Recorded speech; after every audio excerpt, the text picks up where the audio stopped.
Hi అండి, welcome to నివా cook house. ఈరోజు తెలంగాణ స్టైల్లో నాటుకోడి కర్రీని ఎలా తయారు చేసుకోవాలో చూసేద్దాము. ఇలా ట్రెడిషనల్ పద్ధతిలో మట్టి కుండలో చేస్తే చాలా బాగుంటుంది. ఒకసారి మీరు కూడా ట్రై చేయండి, ఎంత బాగుంటుందో. ఇలా ఇంగ్రీడియంట్స్ అన్నీ ముందే తయారు చేసుకొని 1 కేజీ చికెన్ని ఉప్పు పసుపు వేసి బాగా శుభ్రం చేసుకొని ఒక గిన్నెలో వేసి పెట్టుకోవాలి. స్టవ్ వెలిగించుకొని ఒక మట్టి కుండని పెట్టుకొని అందులో 3 టేబుల్ స్పూన్ల ఆయిల్ వేసి అది హీట్ అయ్యాక హోల్ గరం మసాలాలన్నీ వేసి బిర్యానీ ఆకుతో సహా వేయించుకోవాలి. ఇలా వేగుతూ ఇప్పుడు ఒక పెద్ద కప్పు ఆనియన్ తరుగుని వేసి గోల్డెన్ బ్రౌన్ వచ్చే వరకు బాగా వేయించుకోవాలి. అది వేగుతూ ఉండగా 10 పచ్చిమిర్చి తరుగుని వేసి 10 వెల్లుల్లి రెబ్బలను కూడా వేసి వేయించుకోవాలి. అవి వేగుతూ ఉండగా ఒక పెద్ద టేబుల్ స్పూన్ అల్లం వెల్లుల్లి పేస్టు 1 టీ స్పూన్ పసుపును వేసి బాగా కలుపుకోవాలి.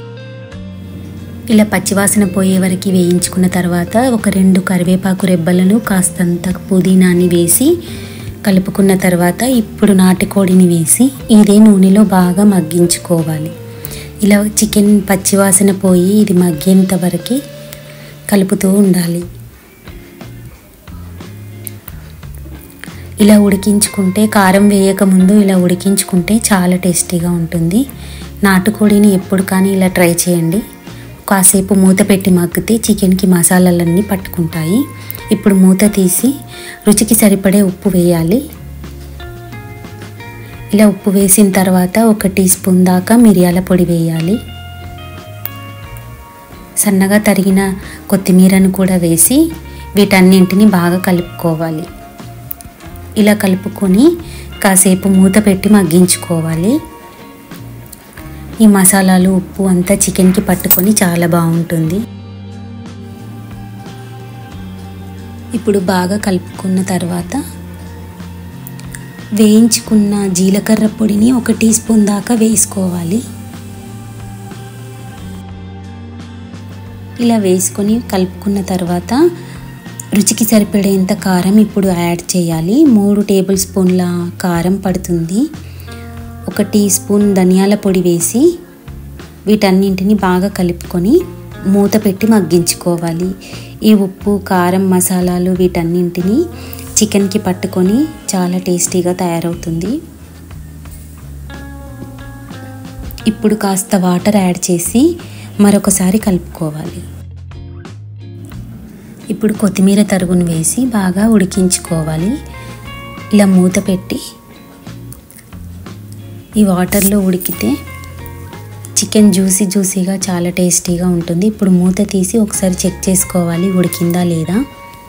ఇంకాస్త టైం పడుతుంది ఉడకడానికి. మరొకసారి మూత పెట్టి బాగా ఉడికించుకోవాలి. ఇప్పుడు మూత తీసి ఒక 1/4 టీ స్పూన్ వరకు గరం మసాలా పొడిని వేసి బాగా కలుపుకోవాలి. మరొకసారి మూత పెట్టి మగ్గిన తర్వాత ఇంకాస్త కొత్తిమీర తరుగును వేసి ఒకసారి కలిపి మరొకసారి మూత పెట్టుకోవాలి. ఇలా మూత పెట్టి ఇంకాసేపు మగ్గించుకుంటే చిక్కగా అవుతుంది. అప్పుడు కర్రీ రెడీ అవుతుంది.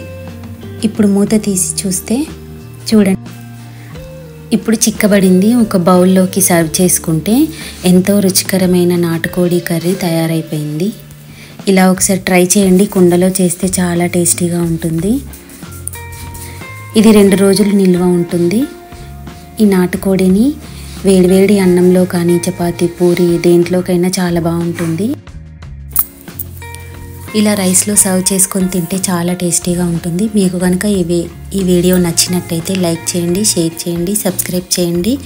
మరొక వంటతో మళ్ళీ కలుస్తాను. Thank you for watching.